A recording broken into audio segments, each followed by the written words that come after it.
up this morning and I pray to the Most High. The sun is shining so bright. I'm blessed to live this life.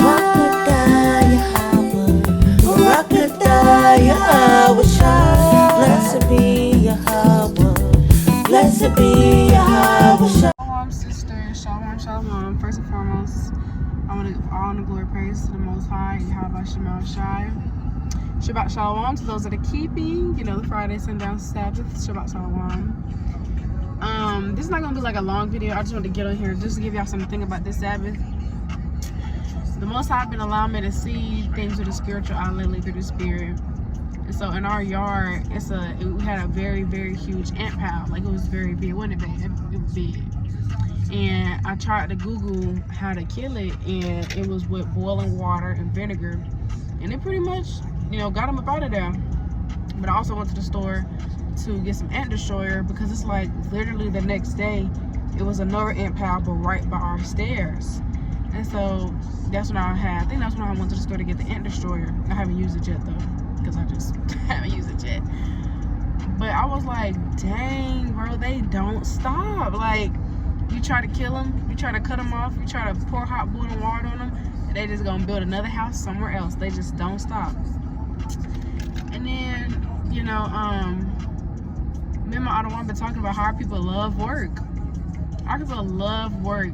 People wake up at 5 in the morning, serious about their craft, serious about it.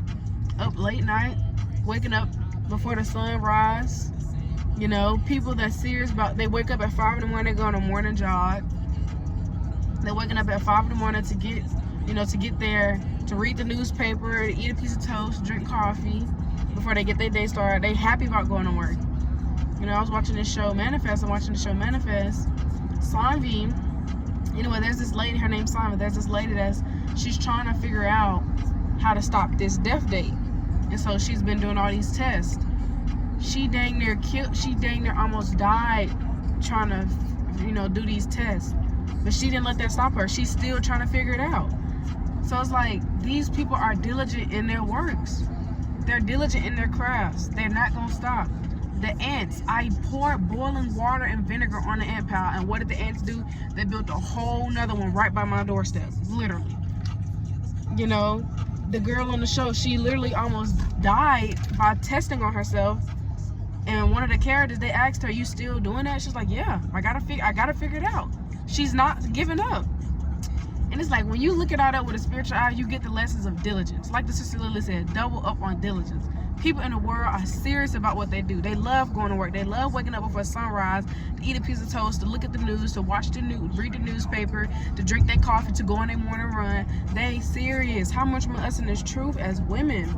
How much more rising up early to get your 4 chapters in, or how many chapters you read? How much more rising up early in the morning to get your reading in, to get breakfast going for your Lord, or to get breakfast going for your family, or to start on some studying, or to start on some laundry? How much more rising up in the morning to be diligent about your craft, about serving Yahawashi? Like I said, it's not going to be too long through the Spirit. It's just a food for thought, someone to think about on the Shabbat.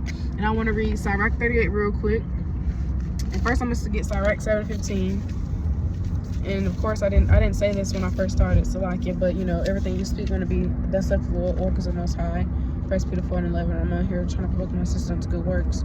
Hebrews 10:24. But this is Hebrews 7:15, and it reads, "Hate not labor's work." Wait, where is that? Yeah, hate not labor's work, neither husbandry, which the Most High have ordained. So don't hate to do the work. We should love, being diligent. It shouldn't be grievous unto us, right?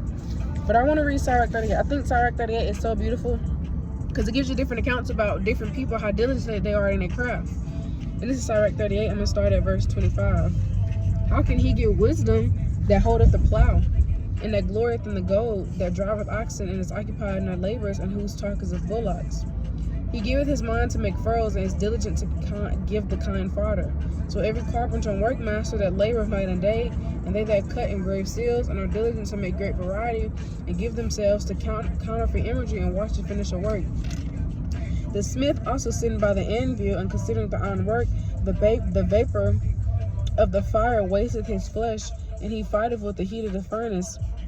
The noise of the hammer and the anvil is ever in his ears, and his eyes look still upon the pattern of the thing that he maketh. He set in his mind to finish his work and watch it to polish it perfectly.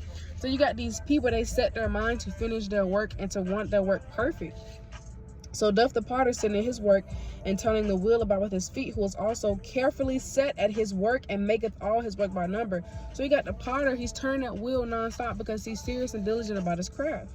He fashioneth the clay with his arm and bowed down his strength before his feet. He applieth himself to lead it over, and he is diligent to make clean the furnace. He's diligent to clean that furnace. He's diligent in his craft. All these that trust to their hands, and everyone is wise in his work. Without these cannot a city be inhabited, and they shall not dwell where they will, nor go up and down. They shall not be sought for in public council, nor sit high in the congregation. They shall not sit on the judge's seat, nor understand the sentence of judgment. They cannot declare judgment, justice, and judgment, and they shall not be found where parables are spoken.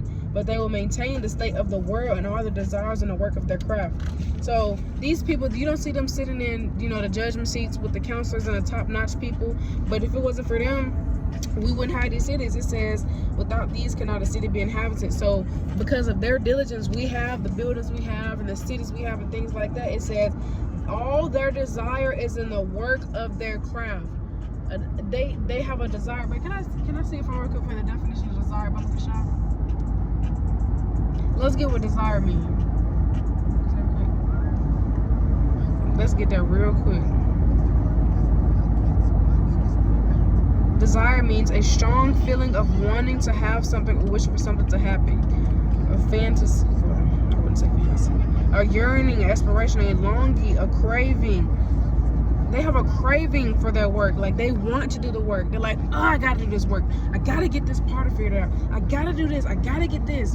I gotta finish my work. I gotta keep turning my wheel at my pottery. I gotta keep working on this, there you go, this iron. They just don't give up. They don't give up. So it's just food for thought. Someone wants y'all to think about on this beautiful Sabbath. Lord willing, y'all have a great Sabbath. Lord willing, y'all be rest, renewed, refreshed, restart, reset. It's about to be the start of a new week. All praise to the Most High for this beautiful Sabbath day. And for those that's not observing right now, Lord willing, those that are about to serve, have a beautiful Sabbath. But just food for thought on this Sabbath day. Everybody around us is diligent in their craft.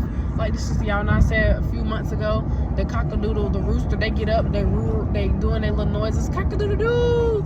They're doing that before sunrise. The birds be up chirping. All these animals are diligent. All the animals are diligent. People in the world are diligent. Esau's diligent. Yeah, people, these people are not in the truth, but they're diligent. They are diligent in their wickedness. They're diligent in their craft and their desire. How much more us for Yahawashi? How much more us giving our all to Yahawashi? So if you can go harder, do it. Proverbs 10:27 says, if you got the power in your hand to do good, then do it. So if you got the power in your hand to do good into your soul, you got the power in your hand to read, you got the power in your hand to go harder, then do it. The Most High is showing us how we can be better. That's a beautiful thing. The only way for us to get better is to fall, to work on the areas we slack in. So let's continue to strive to be better women. Let's continue to strive to be on fire for the Lord. Have a balance, have a balance. Take care of your responsibilities, but double up on diligence. But with that, I want to say, call it Yahawashi. I love y'all. Shalom. Woke up this morning and I prayed to